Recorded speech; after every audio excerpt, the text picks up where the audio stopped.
In North Africa, we British, led by myself, Sir Winston Churchill, held a mandate to rule over Egypt, including the vital Suez Canal.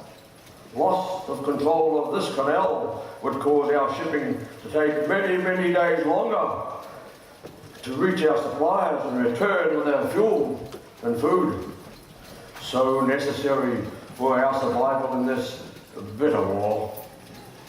That pompous fellow Mussolini, who thought he was a modern-day Caesar, had invaded Greece, and after making a complete mess of it, obtained help from his Axis partner Adolf Hitler and his powerful German armies to throw us out of Greece and Crete. Undeterred, Mussolini's armies, 250,000 strong, crossed into Egypt from Libya in September 1940. My good friend General Wakel gave them a solid kick up the backside and sent them packing, capturing thousands of prisoners and guns and equipment. Often long lines of prisoners could be seen with only one of our chaps guarding them. They were glad to be out of the war. What a nincompoop that Mussolini fellow was. My New Zealand division of 16,000 men had been sent to Greece and Crete without any air cover whatsoever and were soundly beaten and had to be evacuated to Egypt. I sacked many of my commanders there and rebuilt the division into a fighting unit. This took time, however, and we missed all the early battles. However, we had taken our toll on the Germans, so much so that they never used their parachute troops as airborne soldiers again. Life was pretty good at our base camp, Nadine. General Freyberg organised rugby and other great pastimes. He even gave us an allowance of beer. We even had donkey races and a tote board. To entertain us, we had the Kiwi concert party who would really put on a great show. We got leave to Cairo and, gosh, that was like nothing we'd ever seen. Many of my mates, well, not me of course, not me. They went to the Burger and they got into lots of strife drinking and visiting the clubs with ladies of ill repute. That's probably enough said on that score. However, while my boys were fighting for their lives on Crete, that scoundrel General Erwin Rommel arrived to take charge in North Africa. He stopped the retreat with his superbly equipped Deutsche Afrika Corps. We soon learned how he got the name the Desert Fox when he drove the Allies out of Libya and well back into Egypt. I had to extract the Italians.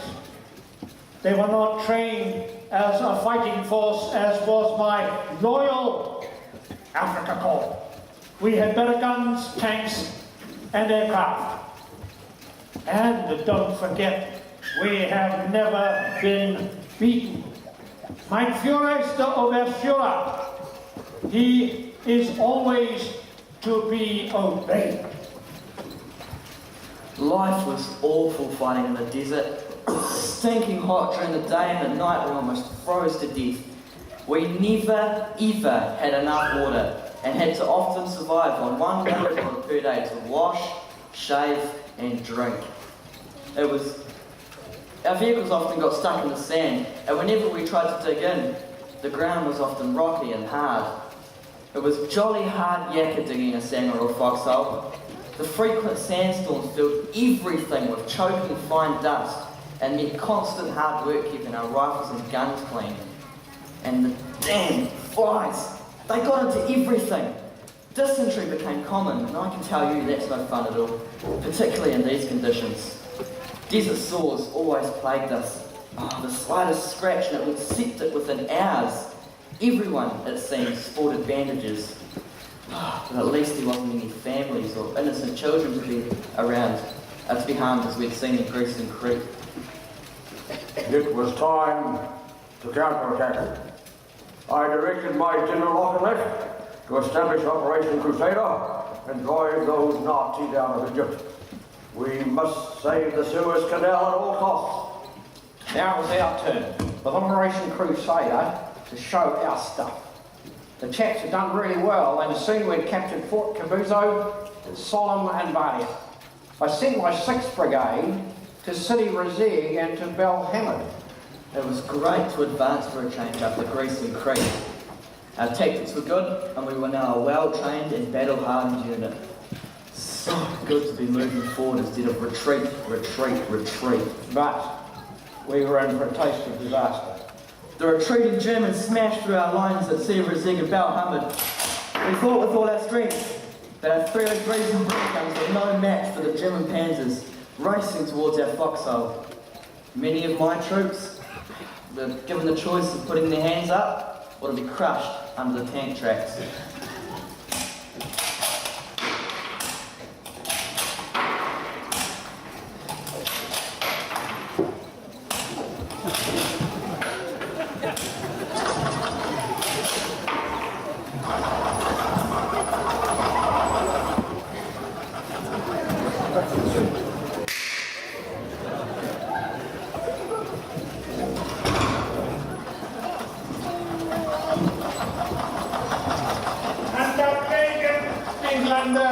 Das Krieg ist beendet. Hands up, England, hands up, Tommy. You're our prisoners of war now. Hurry to the back, schnell, schnell, schnell. The Africa Corps is on its way to Cairo.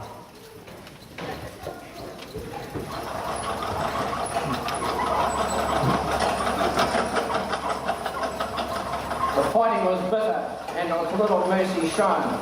And for yet the 3rd time we lost so many good men captured and wounded. Not to mention the dead, 879, 1,700 wounded. The New Zealand government directed I was to take my troops back to Syria to rest and to refit. Syria was well great. Good food, fresh reinforcements, and we trained in better tactics. We've got a trust right home to our loved ones. The Africa Corps had a lilting song called Lily Marlene as their theme. Our chaps changed the words into our English version. Moral improved, and we even got another beer ration. You beauty! But that damn desert fox was on the move again. He attacked the Gazala and recaptured Tobruk from the Australian desert rats.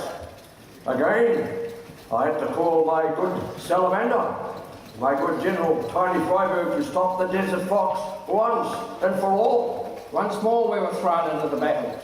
In May 1942 we established a defensive line at Mersamatru, only 450 miles from the Suez Canal. I decided we needed a more mobile role, so I moved my division to Montgomery. We dug in and we waited. Again, that Rommel outflanked us. We were surrounded. Oh, no, not more to be captured. Not this time. In the early hours of the morning, the chaps, led by the gallant 4th Brigade, broke out. Blazing trucks and ammo dumps were all around us as we battered headlong into their lines and fought our way through. Machine guns stuttering and bayonets flashing reflected from the flames. It was tough, but we smashed our way to freedom while the rest of the division escaped southwards and we had the Jerry's distracted. Afterwards, Rommel said we were too fond of the bayonet, but we weren't going to let any Jerry put us in the bag. This was war. We consolidated our position. We had to fall back yet again, and this time to Alamein. In the battles of Ridge and Almirah in July 1942, after a lot of bitter fighting, we captured our objectives. What we needed was tanks, lots of tanks.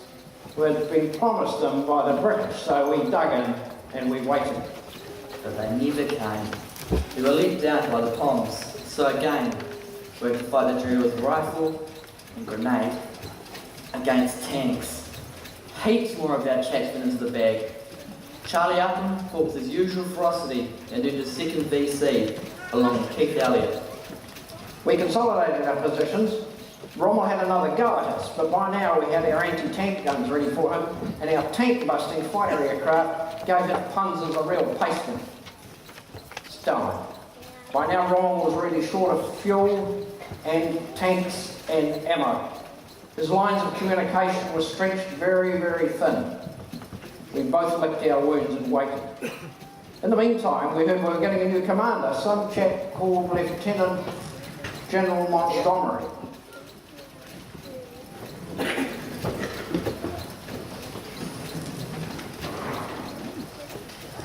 Churchill has sent me to sort out this desert fox chap once and for all. He has been on the thorn our side long enough. I looked the chaps over, got the lie of the land and made my decision. We are not retreating another yard, I told Churchill. More tanks, more men, more planes, and then we will move.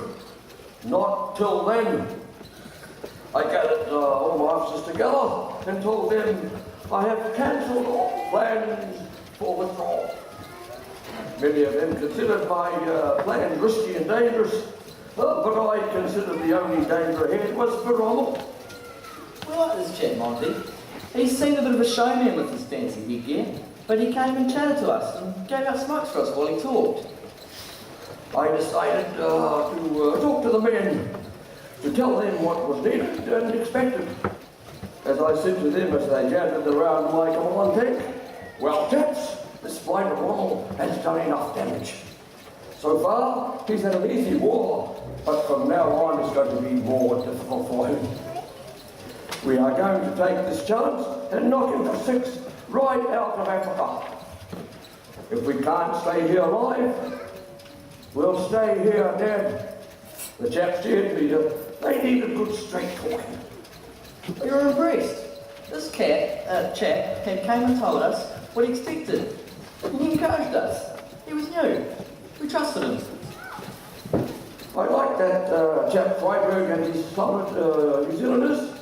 They were battle hardened, and I told Freyberg I wanted him in the thick of what lay ahead. He agreed. Now the planning was over. Thanks to the American lend-lease, we had the guns, the supplies, and the aircraft. And I had 250,000 men ready to go. I changed the command structure.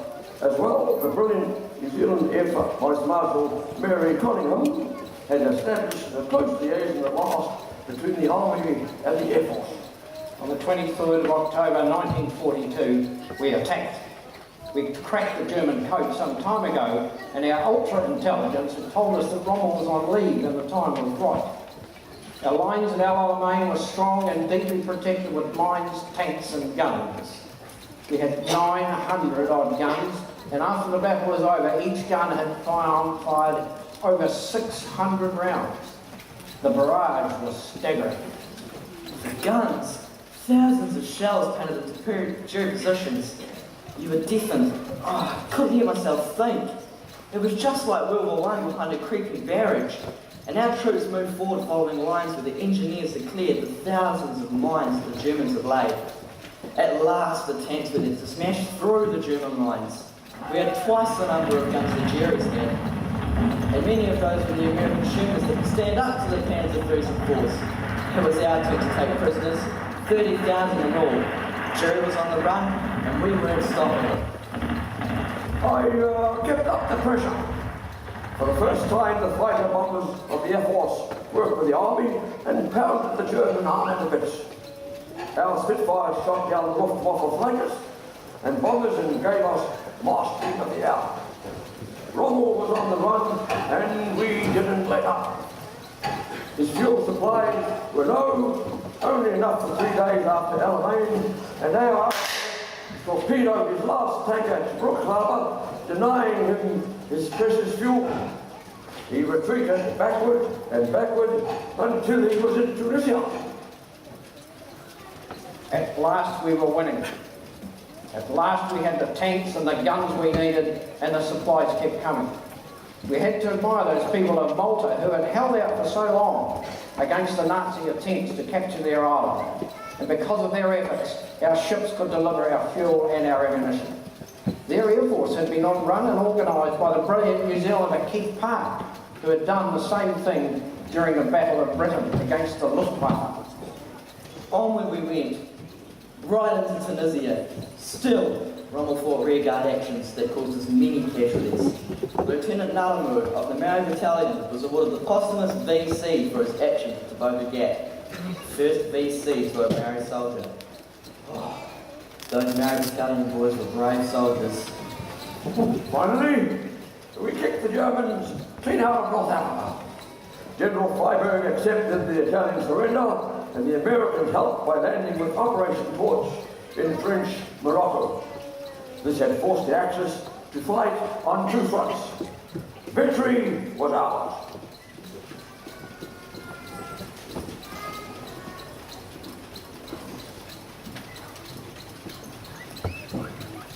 Up until now, 1942 had been a terrible year.